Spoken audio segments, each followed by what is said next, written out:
Arise, minions, and welcome to unMadeGaming. We are here and we are back for another Ask a Lich monthly Q&A. Welcome everyone. Thanks for hanging out. Thanks for bearing with me. I had a little bit of an issue there on my stream deck, but we are good to go. It's your boy. We got a good number of questions today from the patrons, from the patrons. So let's jump on in. Do I have any fun announcements? Go check out the website if you guys haven't already. We have a website. It's unmadegaming.com. We got a bunch of stuff on there. We got some blogs. I wrote some blogs. If you're a patron, you're likely seeing some of the blogs that have been posted because I posted them on Patreon first at the $10 tier. So if you're at that tier, go check those out. They are made from answers and questions from the previous Ask a Lich. So I will likely take a handful of Q's and A's from this one and make those into blogs as well. And eventually they will start getting put on, on the actual website, which is pretty damn cool. So for now, go check out the website. The first blog is up there. There's another blog up there about the new Blade Runner, the new Blade Runner expansions coming out from Free League. So check that out. And there's gonna be more stuff coming to the website soon, like a cast page with bios and stuff and other things that I haven't quite figured out yet, and other blogs and other things, and that kind of stuff. And in the Patreon chat over in our Discord, I have been taking suggestions for what people would like to see on the website, so that's pretty cool. So if you have suggestions, let me know, and we can chat about that. We can figure that out. Cool. Let's jump in to some cues here. All right, let's start with our Patreon questions. The first question we have for patrons comes from our community manager, G. Another thing I struggle with is pulling the trigger on things I plan. How can I get past this mental block of performance anxiety? How can I Okay, interesting. As a reminder, I have not seen these questions yet. I've seen them kind of casually in the Discord, but I have not actually taken the time to think of answers. This is all live off the dome. Another thing I struggle with is pulling the trigger on things I plan. How can I get past this mental block of performance anxiety? Okay, so I'm gonna angle this. I'm gonna angle this question in two ways. And the answer to both ways is just do it, like a Nike commercial. So as the GM, if you have a mental block for things you've planned and are anxious about doing, obviously just do it. But no, seriously, you have several, usually 3 to 5 other people at the table. What you do is not going to fall flat. If your table is worth their salt, as the saying goes, whatever you do is not going to fall flat. As the GM, you have 3 to 5 other players. You have other players at the table that are there to pick up and run with the things you do. I often just say things in the moment mostly because of improv and also because you can't plan everything. So there are times where the path goes a place I didn't expect, and I just have to say something and see what happens. So if you've planned something and you are anxious about doing it, figure out what you're anxious about. Like, why? What are you afraid of? Are you afraid of that it's going to fall flat? Are you afraid that it's going to ruin the scene? Are you afraid that it is not going to be well received? Are you afraid it's going to go a specific direction, or not a specific direction? So sit a minute and figure out your anxiety. So like I said, my first piece of advice is just do it. My second piece of advice, if you're still struggling with why you're anxious about this, is talk to your players, both as a player and as a GM. Talk to your players and or talk to the GM. if you're in a long-term campaign, I know at least for me, and I know for many of my friends that are doing this professionally, if you're in a long-term campaign, hell, if you're in a one-shot, I feel like it's much more rare to happen in a one-shot, but if you're in a long-term campaign and you have a scene planned, like you want to have a specific thing happen in the game, talk to people. So talk to your GM and say, hey, listen, the way the story is going, I don't know how to make this happen naturally. And I need your help to sort of orchestrate this scene because of whatever reason. Because I want it to happen, because I think it'll be cool, because I think it'll help my character, hit a different narrative arc, because I think it will be a great point of exercise for me and my character, or whatever it is. And the same thing goes for the GM. There have absolutely been times where I have something planned for like an encounter or for the arc of the story, and I know that my players are prone to improv and shenanigans. There are times when I say, hey guys, look, shenanigans abound, do whatever improv you have to do, but at the end of the day, I need you to do X. I need you to follow that traitor. I need you to investigate that crypt. Whatever it is. They are there for a good time. Not a long time. No, they're there for a good time. And if the story needs to go in a certain direction to ensure that good time, then there's no reason why you can't talk to people, right? There's no reason why you can't give some direction or ask for assistance. I made a TikTok years ago that was basically like your character having secrets sucks. And if the basic principle was, if you're the only person who knows about the secret, then it's not anything. If you don't tell the secret to other people, then the secret will always remain a secret, and it will never become something in the story of the game. So this kind of falls under that same category. If you're anxious about something, talk to your table, and I assure you that they will want to help you have this thing happen. If you have it planned and you think it's very cool, they also want to have you tell cool stories because they want to tell their own cool stories. And if they don't, then get rid of that table because they suck. That's basically the long and short of it. Cool. G says, I feel like this question segues into my next one, so we'll jump right into G's next question. What's one action or decision made by a character I've played on unMadeGaming that you would go back and change? Oof, a do-over for one character I have played. Shit. A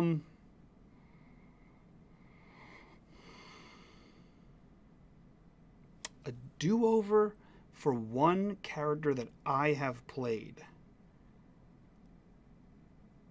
I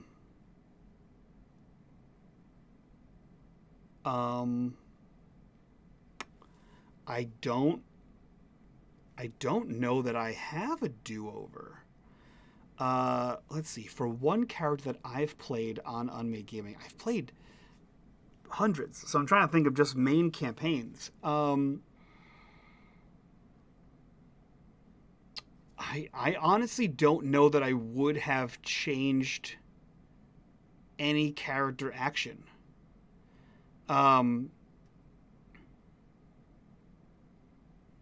Yeah, I think there may be some times in the moment where I'm like, oh, I wish that went differently. But at the end of the day, the tables I've been fortunate enough to be a part of have improv'd off of whatever bullshit I spew out of my mouth. And I think that has made a stronger story. Even when I mess something up, or even when it doesn't go the way I planned it to go, there's absolutely plenty of times where I've run my mouth and then the dice didn't back it up, or the ultimate outcome did not go as planned, or whatever I did was countered. And obviously there are times where I'm like, oh man, I wish I was I was right all the time. But I don't think I would go back and actually change anything that my characters have done over the past. I'm thinking like Atari Twilight, no. Void, no. There have absolutely been times where like my character's actions have screwed things up for people, and in the moment that can suck. But again, ultimately, that leads to better RP and a better story, I think. So yeah, I don't think I would go back and change any of my characters, any sort of do-overs. If I think of one, I'll let you know. Melissa's adding an addendum to this. What about not a change? What about something I wish I had done? Ooh. Ooh.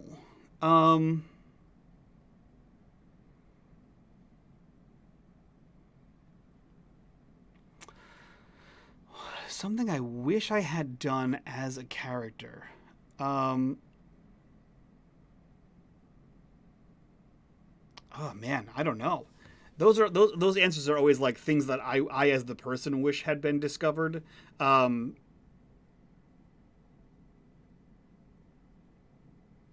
Yeah. I don't know that I have one. That's the downside of me as a player is I kind of just say whatever pops into my head. Um, like Axe Barden, Mitch, yeah, Malik, yeah, he just sort of they all just sort of say whatever pops into their mind. Um, hmm. Yeah, I don't think I don't think I've ever really not done something that I really wanted to do. I've not done things that were like this would be funny, but the moment didn't strike correctly. Like the scene wasn't set up properly for me to do the funny thing. And then usually I talk about those in the after show. But there's nothing. I can't think of anything that I wanted to do and have not done, or something that I would have changed about something I did do. Um, kiss Lamar more. True. Actually, Dot sent us she's watching a Star Trek show, and there's a character in this show that is just like Lamara, and she sent us a picture of her, and I was like, well, okay. All right, let's see. Red says, I wonder, have you ever had to go? Have you ever had to hard backpedal a rolled event for your characters while you were describing the situation because you realized you were going to make a TPK as the DM? Um, I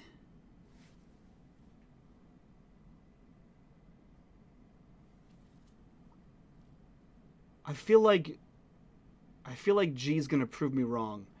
I have never TPK'd a party ever. Yeah. Um, yeah, I got close to TPKing a party on the finale of Havoc in the Hinterlands, which is available over on the YouTube. Um, and I guess technically speaking, you can call it a TPK. There were 3 players in that game. I'm fairly certain there were 3 players. One of them was downed. One of them was downed. One of them was about to be downed, and the other one turned out to be the bad guy. And then that's where it ended. Uh, so I guess that wasn't technically a TPK because one of the players became the bad guy. Um, yeah, I've never TPK'd a party.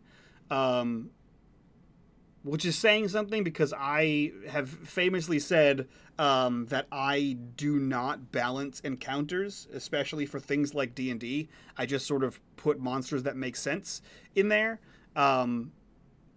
But usually I am I am not in the fudge the rolls camp. I'll roll right in front of you. I don't mind.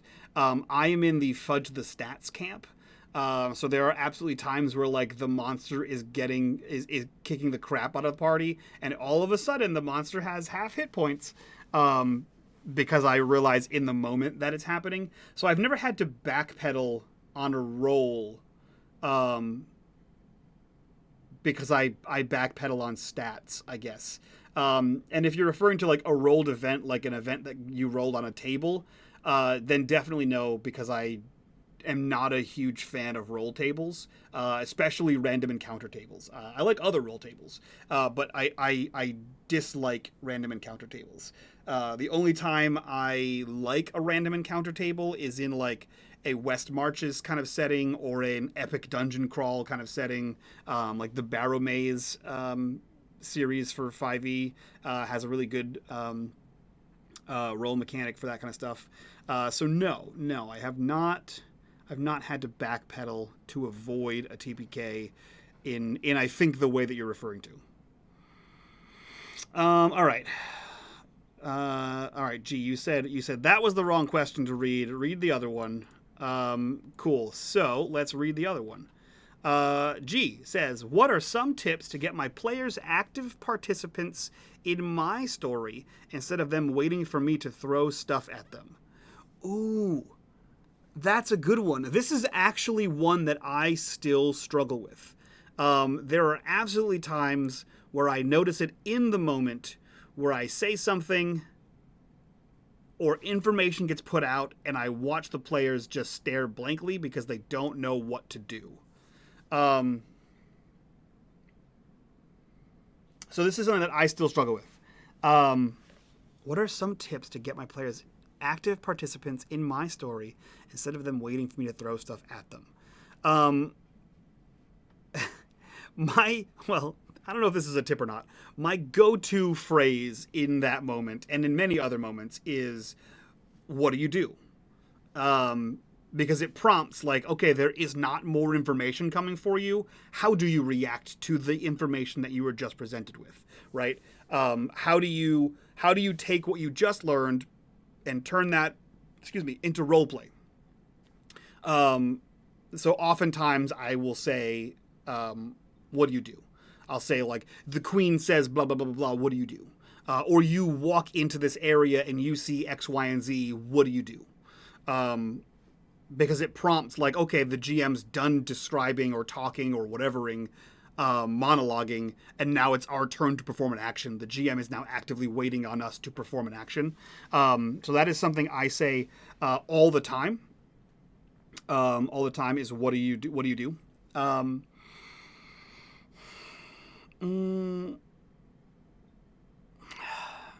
The thing is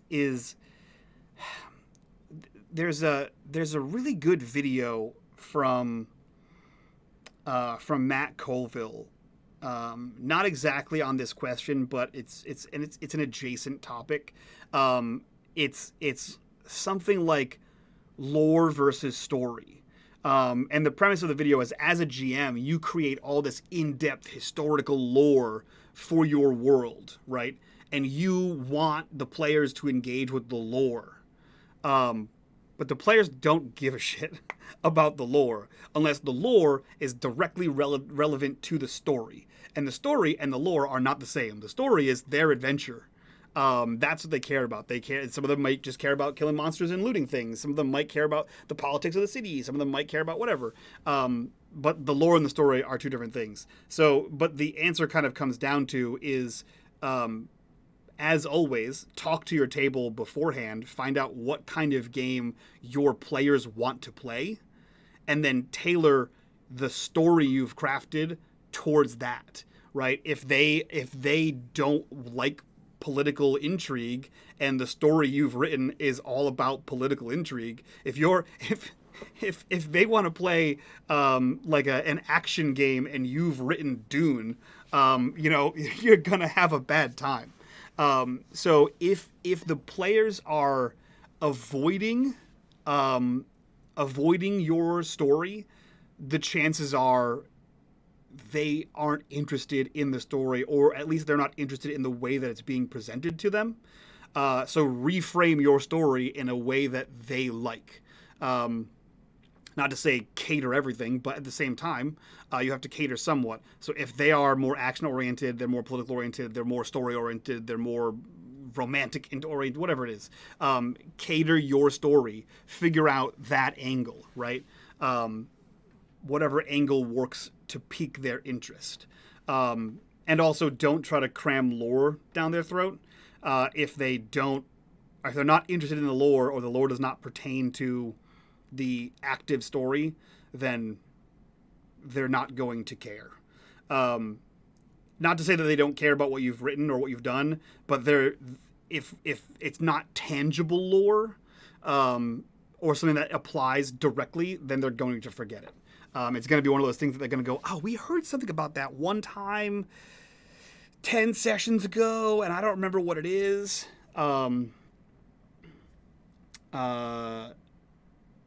That's a thing in my game. What's a thing in your game, G? Though our last session, I made it one of my wishes. The last session in your game, or the last session in the Rise, or which thing? What are you talking about there? Yeah. So those are my tips. Is ask what they're doing, ask how they're engaging with the story, and reframe the story to a way that is a style of play that they enjoy. And you just straight up ask, hey, what are you enjoying this story? What kind of story do you enjoy? What kind of game are you looking for? I usually have, as part of my session 0, what kind of game are you hoping to get out of this game? I'm running a private game right now using D&D, and it's in a homebrew world of Final Fantasy design. And I asked, as part of our session 0, what do you want to do? And they wanted to do a big save the world epic super thing. So my campaign went from it was like rats in the cellar to save the small town to 5-layer dungeon where the world is at stake. So it's all based on what they want. So ask them what they want, and then tailor your story in that direction. Rather than trying to steer them onto your story rails or your story track or whatever you want to call it, put the story in front of them. Make it tangible in a way that they want to interact with. Make it so that there are people that NPCs that bring up the story that are obviously relevant. And then alternatively, for my third tip, is don't. If your players actively are not interested in your story, save it.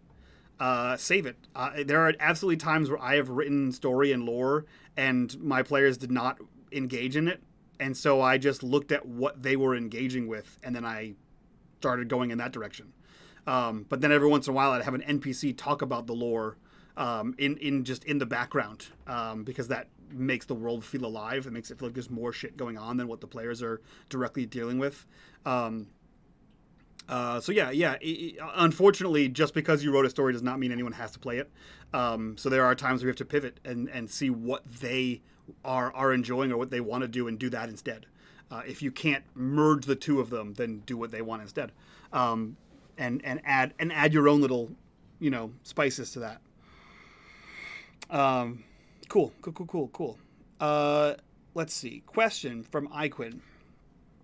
I want to create a rich and living world for my players, but I feel that it's hard to remember too many details. What should I focus on to make sure the players feel that the world is lived in and not just a Truman Show cracking at the seams?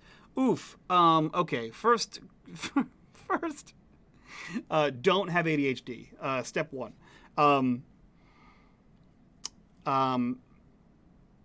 a lot of people will tell you in world building to start at the macro and or at the micro and build like a town, and then think about what the you know the few things are outside the town, and then slowly build out from there. Some people will say start at the macro and build the gods and make them fight, and then build the world, and then do all this crazy shit. I do all of it at the same time. So when it comes to world building, especially for like a literal world, I bounce back and forth between all these things. So I am not the best at advice for the world building, because that's just how my brain functions. Is I will latch onto one thing and then just sort of squirrel with that for a little while until I hit something else, and then I move in a different direction. Eventually, it makes sense. What should I focus on to make sure the players feel the world is lived in and not just a Truman Show cracking at the seams? Okay, cool. So what I would do, and this requires, for me, this requires either prep or improv and a notebook. So either prep the different cultures of the world. You don't have to know much about them, but like what they look like, what they sound like, what they're known for, and or improv that, and then you have to write it down.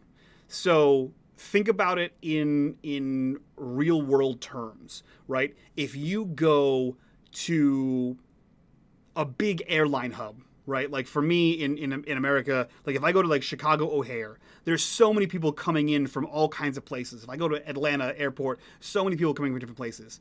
If you go to a big seaport, in like a medieval kind of sense, that's going to be the same thing. You're going to have people coming in, people trading from all kinds of places, right?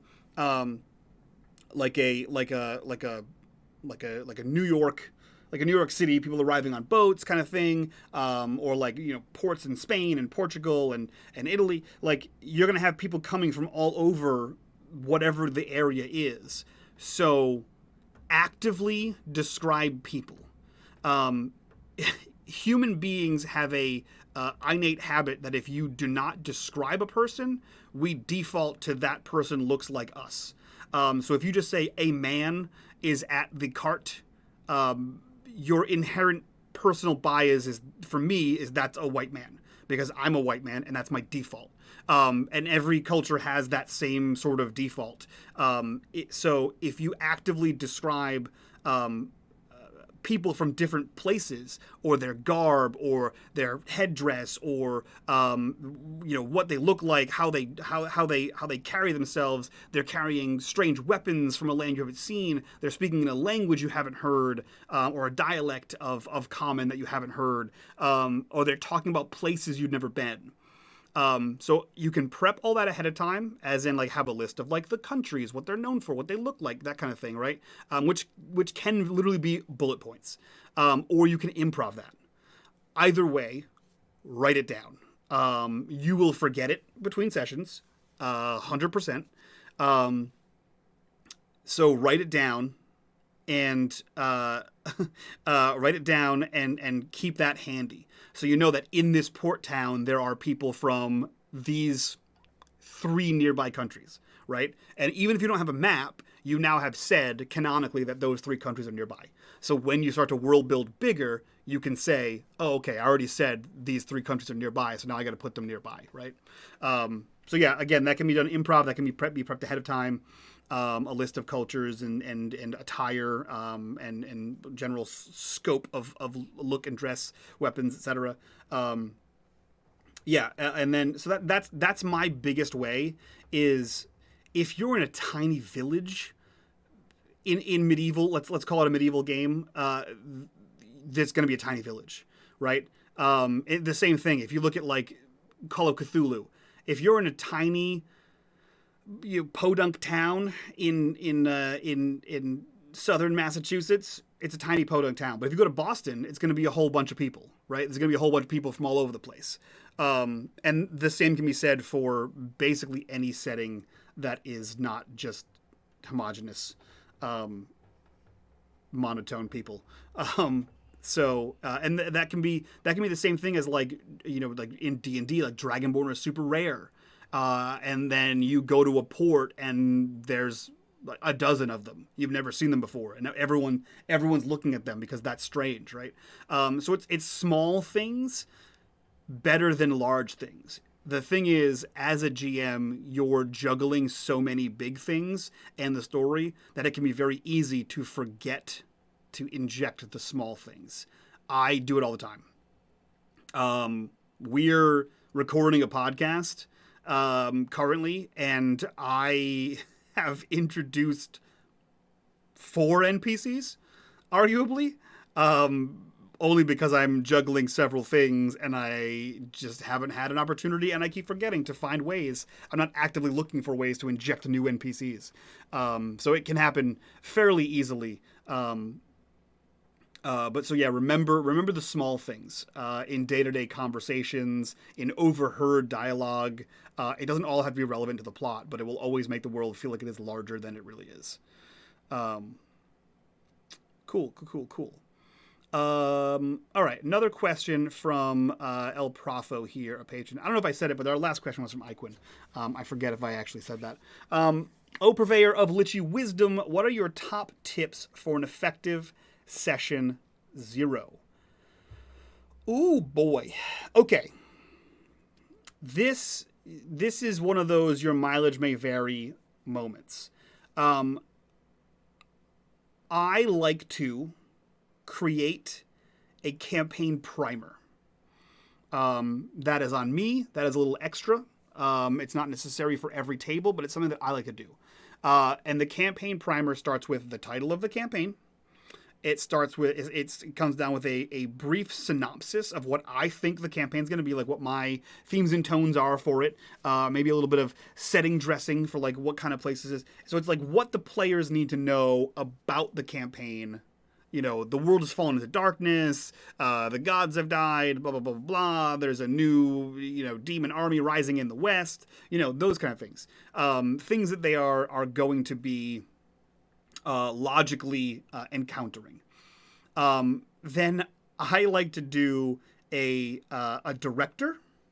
And this is something that I picked up from a friend of mine when I was playing tabletop games in Afghanistan, is he would have us all do face claims and a director, and he would provide a director.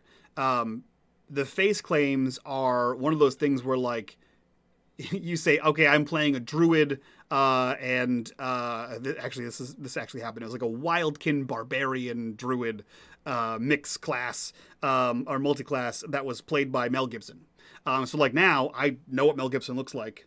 Give him wild, crazy hair, and make him a feral woods boy. But now I can always picture that in my head. I played a Dragonborn who was voiced by Hugo Weaving, right? So you know what Hugo Weaving sounds like. So imagine just me, but whatever I'm saying is coming out of Hugo Weaving's mouth. So I do a director claim, and the reason is you can say this is going to be a medieval fantasy, high magic, whatever, right? But there's a difference between a Spielbergian fantasy high magic setting and a Peter Jackson, right? They feel different. I've had horror games that are run by directed by James Wan, right? So like James Wan versus oh goodness, I can't think of another horror director right now. Oh my God, Wes Craven. So Wes Craven versus James Wan, very different feel, right? Wes Craven is Freddy. James Wan is The Conjuring, Insidious, and Saw, right? So that's a very different feel than Freddy Krueger. So I do that, and this is all part of my primer. So my tip number 1 is make the primer, and then in the primer, I basically build my primer to be a session 1 sort of guide. In that, I also ask the players what they expect from the game. What kind of game do they want? Do you want like a, super crazy anime style battles? Do you want to save the world? Do you want to keep it local? Do you want it heavily political? Do you want to have a romance in there? And I give that to the players to say, hey, what do you want out of this? How can I accommodate a story that you want to tell? Or maybe a story you've never had told before. And then I also open that up to say, hey, players, what is something you want to happen in this game? I want to fight a werewolf. Cool. Fucking awesome. Let's do that. I want to save a town. Great. I want to find my long lost sibling, parent, whatever. Great. Let's do that. Things that the players want. I want to fight a dragon, right? That's awesome. So I open that up as well. Then we talk about our safety tools, which I provide a link to the safety toolkit by Lauren Bryant Monk. I think that's the name, or I'm butchering that. And Kiana Shaw. I provide that. I provide the go-to safety tools that I use. And then I open it up to see if anyone wants to use any additional safety tools for that. And then we go over safety. We go over what safety is. We go over lines and veils, which is one that I want to use, that I like to use. Line being a thing that we just don't have in the game, and a veil being a thing that we kind of fade to black on. We don't need to go into graphic detail on that. And that's basically what we cover in the session 0. What the game's about, with what the game's about without player interaction, what the player interaction would be, like what you want it to be, safety, and then I additionally have a couple extra pages in my primer that includes important NPCs and session recaps, because I always write like a previously on my sessions that I include in that document as well, and I use that to cover my entire session 0. And then obviously at the end I open up to say, hey, is there anything else you want to discuss or anything else we need to talk about? Are you new to the game? Do you need help building characters? Have you ever played this game before? Do you have questions about the rules? Whatever it is, whatever was not covered by the things I previously said, I just sort of open up to have people ask questions. And now the reason I put the important NPCs in the recap in the primer is to encourage the players to look back at the primer in case things like lines and veils have updated, in case like, oh, we achieved your wish, make a new wish, right? That kind of thing. So yeah, those are my top tips for an effective session 0 is talk to your players, set your expectations of I will not run a game with X, Y, and Z, ask for their expectations of what they want out of the game, make sure they mesh. Right? If what they want versus what you are willing to do are not the same thing or are incompatible, that table will not work. That game is not for you, or that game is not for them. That table does not function. And then, so set expectations, let them set their expectations, and then work together to build. Usually when I do those kind of things, I open the floor. It's when I provide the 10-minute backstories and I say, hey guys, if you could please fill out the 10-minute backstories. And then I'm open to like, hey, what's your character concept? What's your character concept? Oh, you have, a long lost sibling that you've never met. What if you're the sibling? And then we sort of work together to build out this nuanced story before we even get into the game. And then I start prepping the campaign. Beforehand, I have some ideas about the campaign, but I don't really start prepping and putting real pen to paper until after session 0, until after I get the players' expectations and wants and desires and all that fun stuff. Cool. Okay. Another patron question here. Neek asks, if you have a friend that's never played TTRPGs and you want to invite them to try it, what's your best advice for introducing someone to this wonderful hobby for the first time? Don't play Dungeons and Dragons. No, don't worry about the rules. I jokingly said don't play Dungeons and Dragons, but there are many very good systems out there that are very simple on the rules, And for a first-time person, a lot of rules can be very complicated. It can be overwhelming, and it can ruin the time. Because obviously, if you have a friend who's coming to you saying, hey, I'm interested, you've talked up the amazing stories that you've played through with other people. You've never talked up the amazing numbers. You've never been like, yeah, and then I rolled this 16, and then it was like a +2, and then I had a +1 from. No one cares about that. So no one cares about the math. Everyone likes the math rocks. No one cares about the math. So there are plenty of games out there that aren't D&D that are very simple and rules light. I would personally use one of those. Unless someone said, hey, I want to play Dungeons and Dragons. And I'd say, okay, cool. The other thing I would do is I would sit down and say, look, do you want me to make you a character? Or do you want me to help you make a character? The character creation can be overwhelming in some games. And as someone who's played for years, I can knock out a D&D character in maybe 5 minutes. So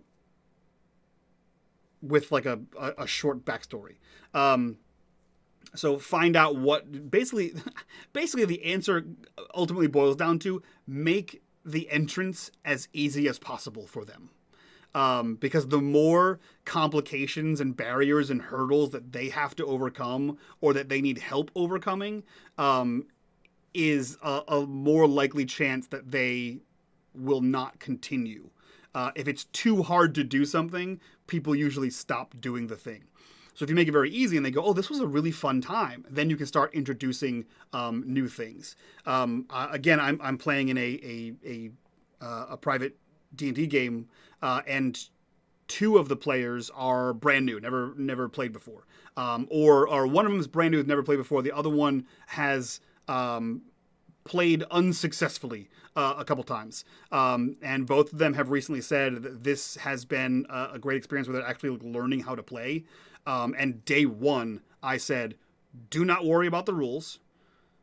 Tell me what your character does, and I will tell you how to apply rules to that. If you want your character to run up the wall, cut the rope, and grab the chandelier and swing out, you tell me that. I will tell you what that means in dice rolls. I want you to be action-oriented and cool and do things that are heroic and badass, and then I will tell you the number crunchy things. Don't worry about that. So that's what I would say, is make the entrance as easy as possible for them, and make sure they don't worry about the rules. Rules can be introduced later, and slowly over time, is what I would say. Red Oak Shield Virus says, don't have them make their characters. Yep, that's also a good one. Can be very very confusing. I'd say also don't hit them with the homebrewed rules right out of the gate. Teach them the rules as written, and then introduce homebrew. That's true. Yeah, that's a good call. I don't think I use a whole lot of homebrew, so I didn't even think about that. At least I don't think I use homebrew. I mean, I make up my own monsters and make up my own weapons, but I don't really make up rules. I think most of the rules are fairly functional most of the time. Yeah. Cool. Okay.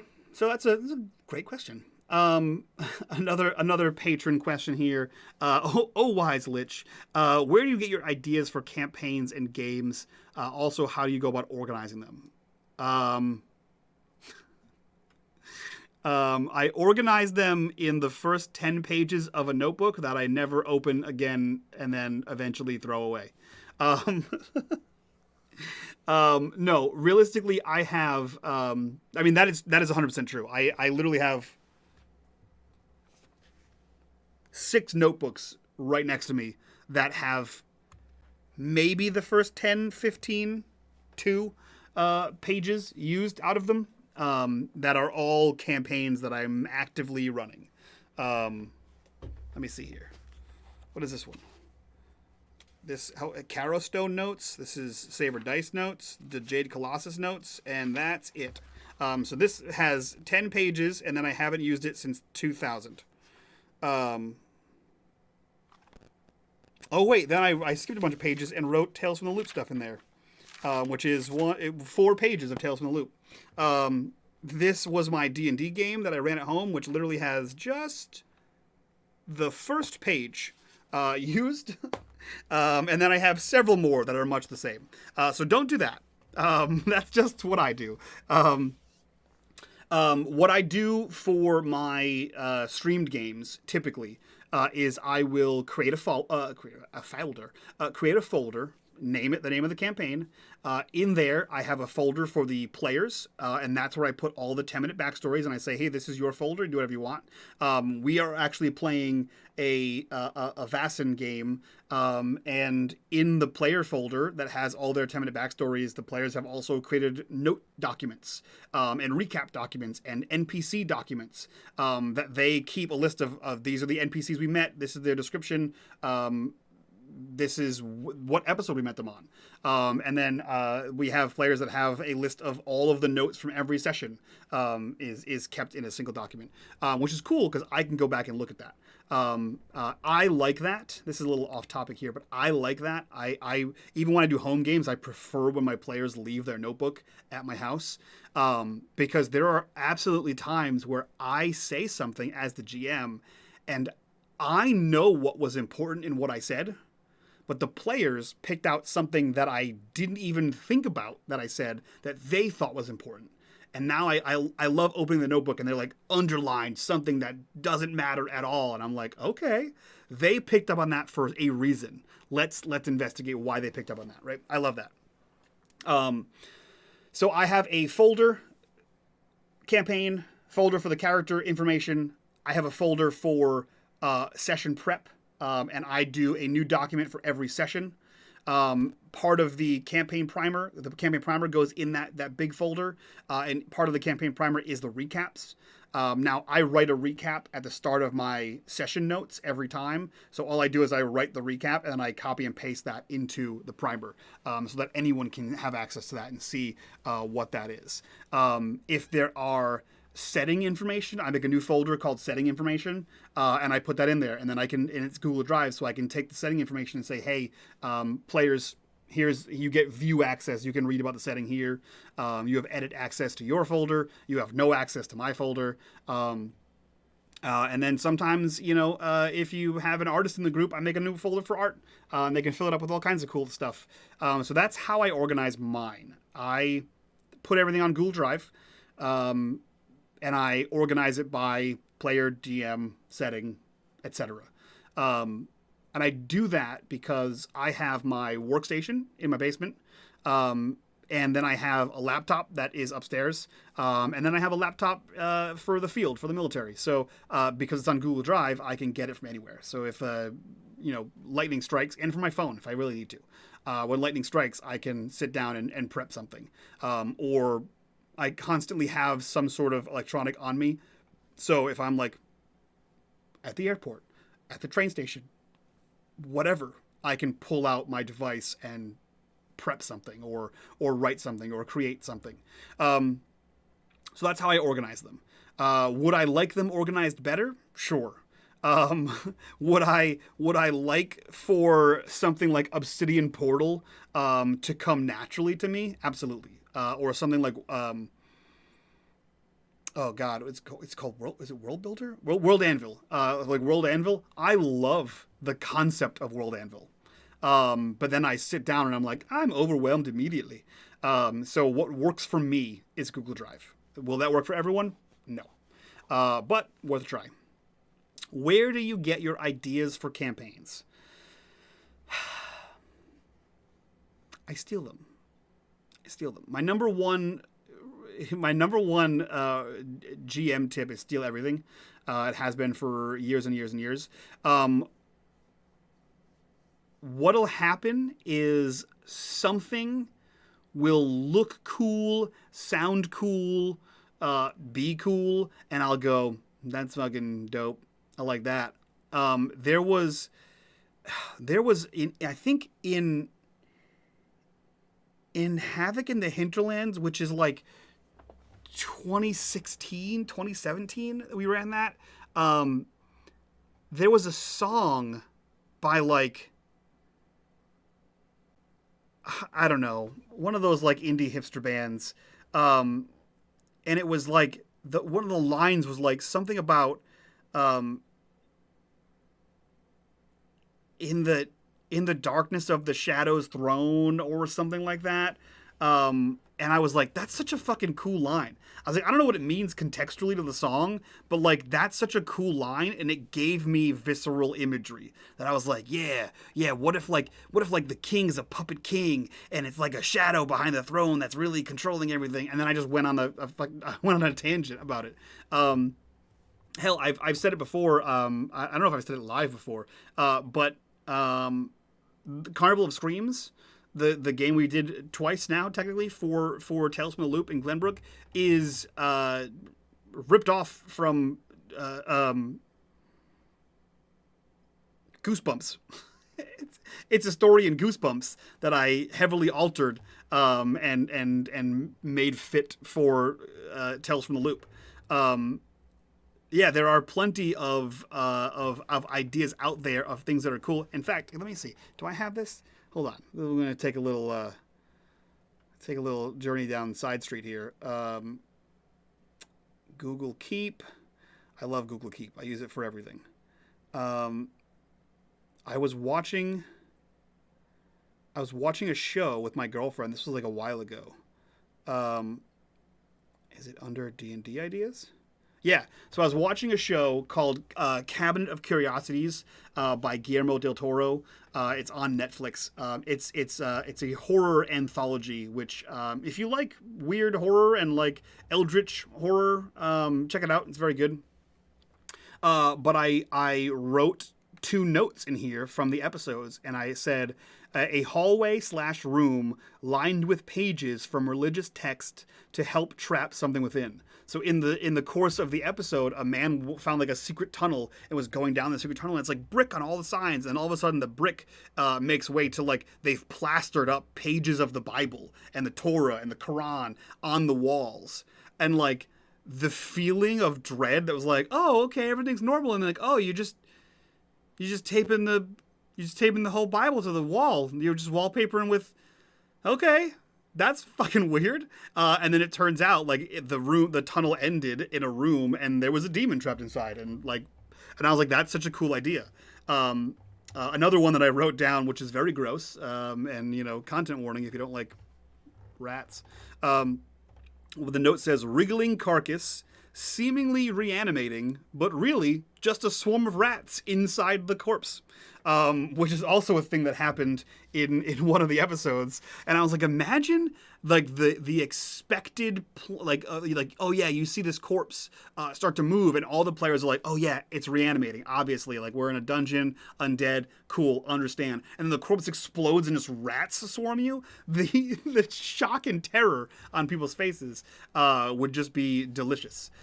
So TV, movies, songs, a book, literally anything. That is where I get my ideas for campaigns. That and from session 0. Usually I'll have an idea for a campaign of like, oh, I want to do like a high fantasy set in Final Fantasy, and I want it to start in a desert, and I have an idea for this thing. And then I will say, hey, players, in my session 0, hey, players, what do you want? What are some things that you have? And then I'll say, hey, do this 10-minute backstory. And in your 10-minute backstory, give me some secrets about your character. Create some NPCs, right? And then a lot of time people will create a whole town. Like, oh yeah, my character's from this town, Machu Picchu in the north. I'm like, all right, cool. And so they end up creating a little bit of world building in their character backstory if you give them the freedom to do so. And so I could say, okay, so you secretly have a twin, but you didn't know that, and the twin disappeared. And then I'm like, okay, cool. So now part of this campaign is like your twin comes back and they're a bad guy. You can easily take things that players come up with and be like, okay, how do I weave the story you made into this existing story that I have thought about? Which is very cool. So that's how I get my ideas. I steal them from media all around the place, all around the world, media. And I organize them with Google Drive. All right, we have 2 more patron questions. I want to answer these before we end here tonight. We're going a little bit we're going a little bit past where I thought I'd be for time. I have 2 pages of notes, not including combat info. 1 page being my handmade map, and initial 3-paragraph introduction with a few key NPCs. Yeah, that's basically what it is. I mean, I go hard on like lore.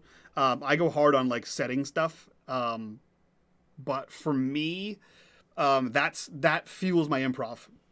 So people say, "Oh, you know, Mike, how do you improv well in these moments?" And it is because especially when I'm GMing, it's because I've made the world.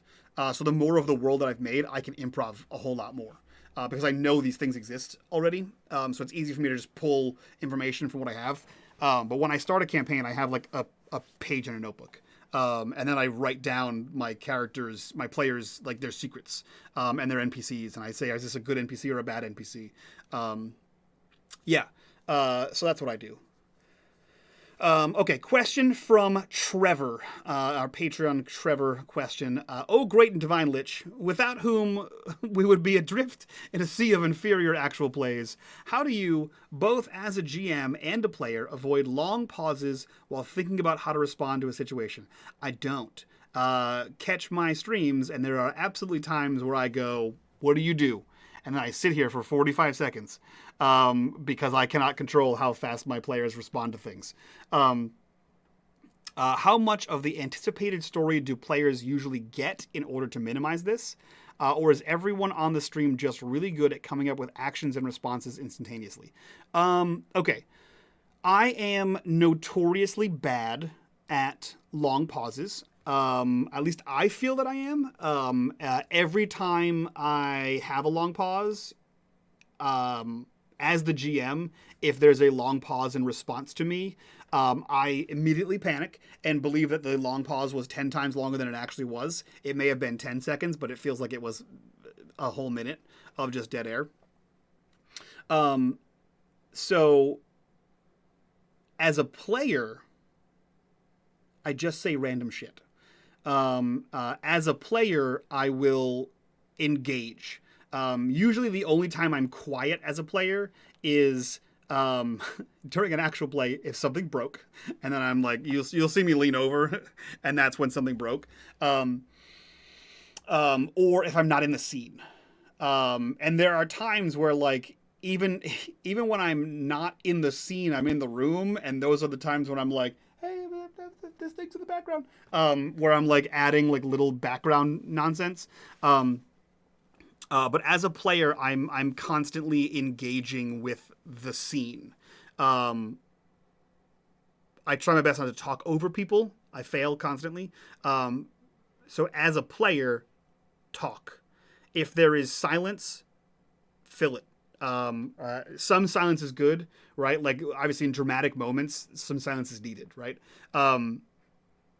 But if there is a scene happening, you can narrate. You can narrate what your player's doing, what your player feels, what your character feels.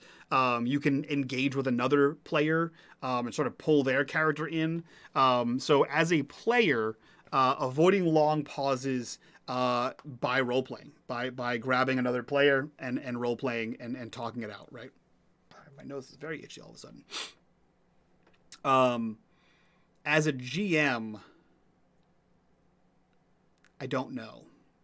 That is one of my weak points. When I GM, there are often long pauses, and almost every long pause is because the players don't know how to interpret what they just found out, or they don't know what to do next. So usually I will give a few seconds of dead silence, of that long pause, and then I will interject something like a "what do you do?" Or I'll see that no one's going to respond to the NPC, and then I will have the NPC say something else, or like I will describe how the NPC leaves, or how the players or the characters notice that the NPC is looking at them expectantly. They expect an answer, right? Because not every time it is obvious that they said something. They said a statement that they expect a response from. So I try to bring an NPC into that. There are times when there are no NPCs around and the players are trying to figure something out and they're not speaking out loud about it. They're trying to like figure out in their head before they get in there. Most of the times I'll let that go for like a minute. But then I'll say, okay, what are you guys doing? Or I'll say, you see something in the distance, right? I'll improv something on the spot to try to pull them out of that, right? Because it can be very easy to be faced with like a challenge and then trying to be figuring out how to do, like what to do with it, how to interact with this, and then you just get lost in your own head. So something has to kind of jog you out of that.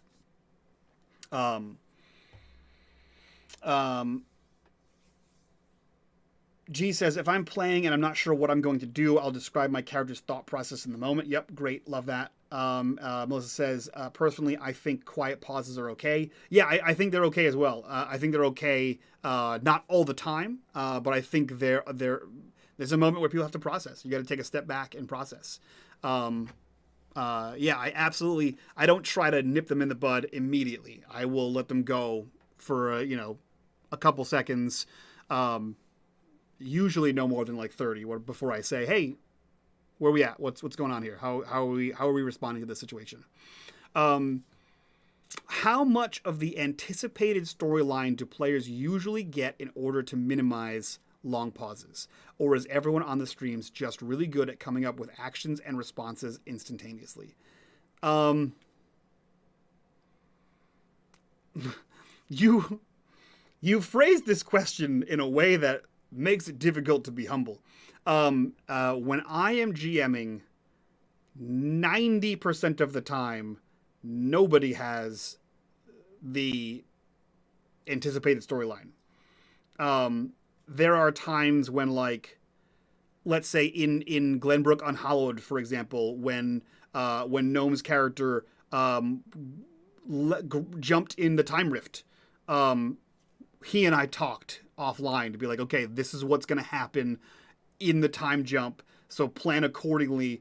I'm not going to tell you the whole plot of the episode, but I'm going to say, okay, you're going to jump forward in time, or you're going to, you're going to be tossed through time, whatever the hell it is, right?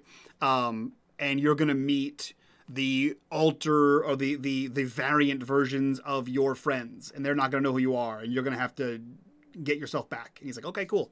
And then we improv from there. Right. Usually only in those moments where something happens entirely unexpected, that like I could never have planned for. I never would have imagined that would have happened. Do I reach out to a player, or if a player reaches out to me and says, hey, for instance, in not the latest episode of The Rise, but the one or two prior, there was a scene between G's character and one of the NPCs, and G had reached out to me and said, hey, I would like to have this scene. So in that moment, G knew what that scene was going to be, and she had it.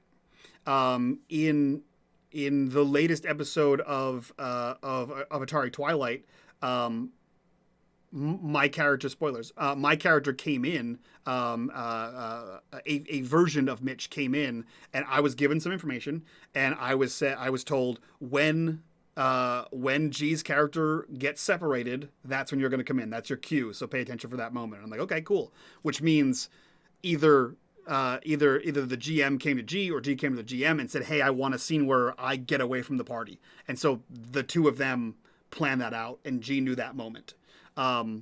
Yeah, so unless the players themselves have an actual scene that they have set up and they want to set up, the players don't usually know. So it's either if they've set up a scene with the GM ahead of time, or they have done something so completely unexpected that I've had to pivot on the spot, and let them know, what's going to happen.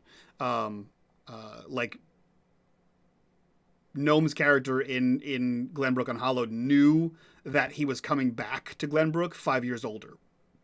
No one else knew. He knew, and so that way he could improv and role play as if he was 5 years older and prepare himself for that.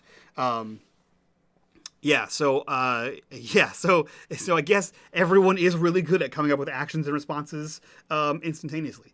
I wouldn't say instantaneously. There are definitely the more you watch me play, you can see when you baffled me or when I wasn't expecting that or when I don't have an improv.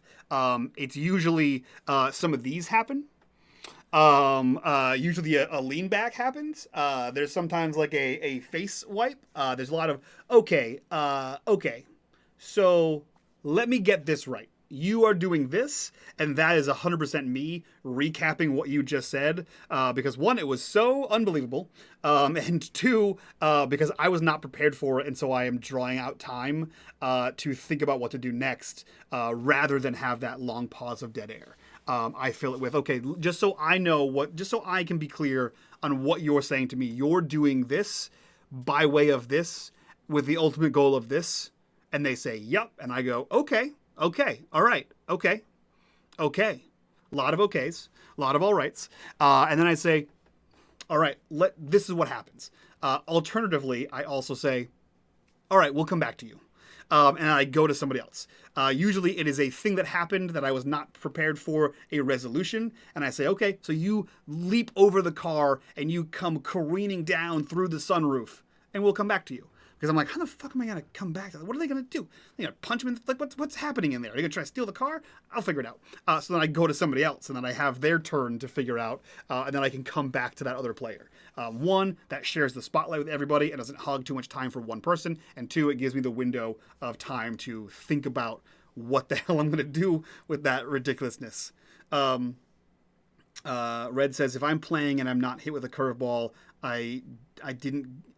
If I'm not hit with a curveball, I didn't guess. I have a few good responses or character behaviors. Yeah, always know your characters. Like that's part of one of my other questions was like I only have a handful of characters that are like meaningful. Other ones are just like faceless NPCs. Is usually there's a meaningful character in the scene and I know how that character would behave. G says a tip for players I'd give is for them to do their backstory, get them to answer mundane questions about their characters, etc. They'll have better, faster responses if they know their character well. Yeah. If you know your character's mannerisms and why they are the way they are, and how they tick, and how they respond to certain things like anger, like how they respond to certain emotions, is always a good way to have like a faster response. All right, cool. And we'll end on this last question. Another question from our patron. This is from Neek. What is your thought process in regards to deciding which virtual tabletop is right for you and your group?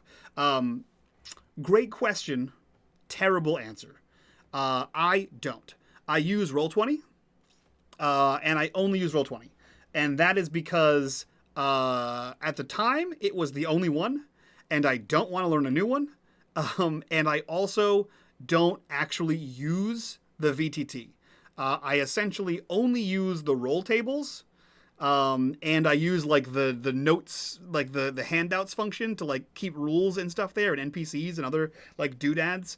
And I only use the rolls so that the audience can see the rolls on screen.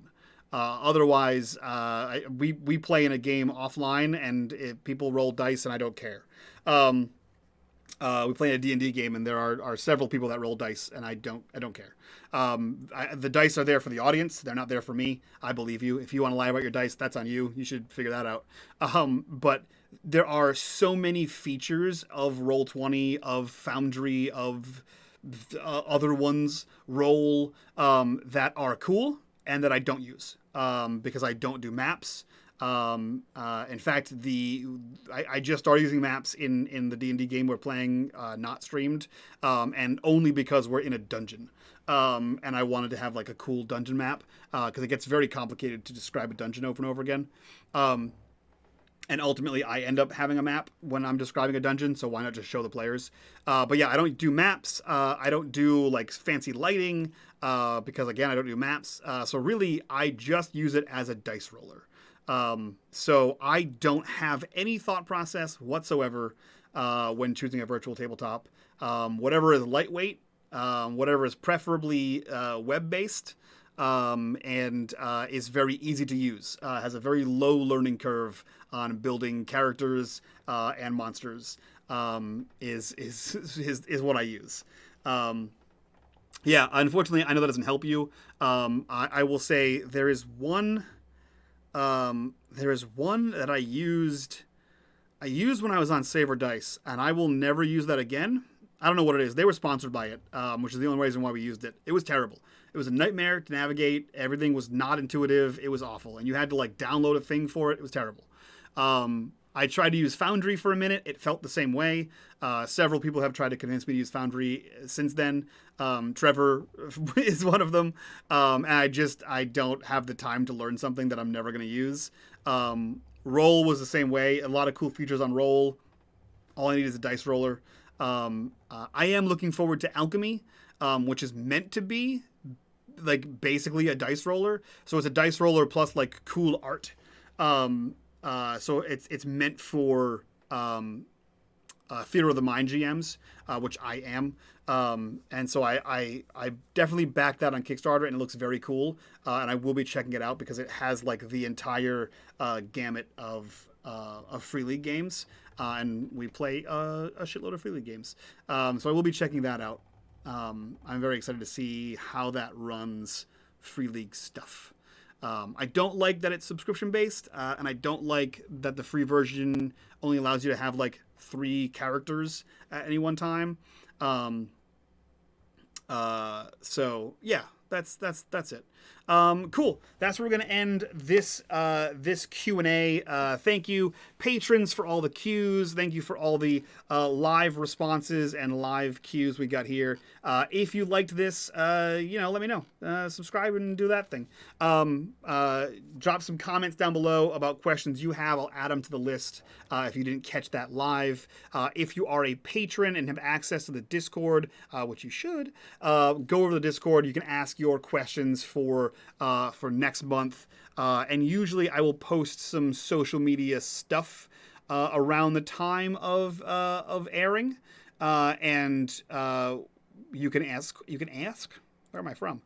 You can ask questions there as well. The next episode of Ask a Lich is August 22nd. So mark your calendars. August 22nd. We'll be doing this again for all your Qs and As. In the meantime, if you guys like what we do here and you want to support the channel, the best way to do that is over on our Patreon. Link in the description down below. And while you're down there, click on that link and join us in the Discord. Be a part of the community. Be a part of the conversation. And as always, that's it, guys. Happy gaming. We'll see you guys next time for more of these questions. I had a blast. Thank you so much. Bye.